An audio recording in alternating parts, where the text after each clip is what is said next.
أعوذ بالله من الشيطان الرجيم. بسم الله الرحمن الرحيم.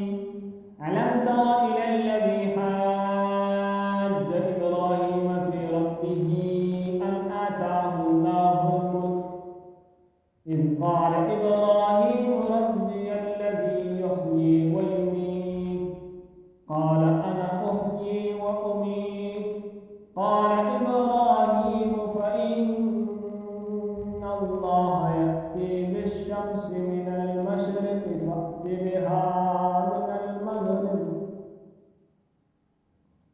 فإن الله يأتي بالشمس من المشرق فأت بها من المغرب فبهت الذي كفر والله لا يهدي القوم الظالمين.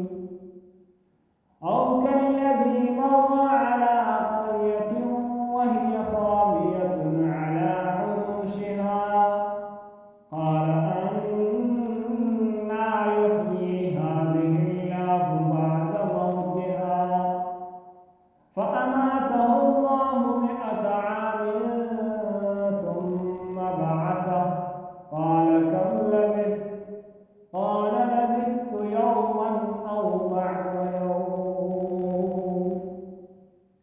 قال بل لبثت 100 عام فانظر إلى طعامك وشرابك لم يتسنه وانظر إلى حمارك ولنجعلك آية للناس وانظر إلى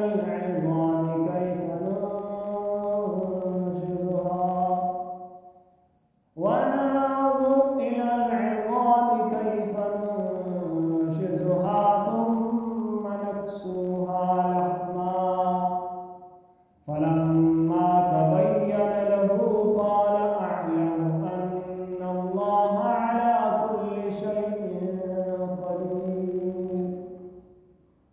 وإذ قال إبراهيم رب أرني كيف تحيي الموتى قال أولم تؤمن قال بلى ولكن ليطمئن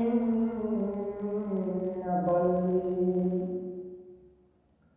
قال فخذ 4 من الطير فصرهن إليك ثم اجعل على كل جبل منهن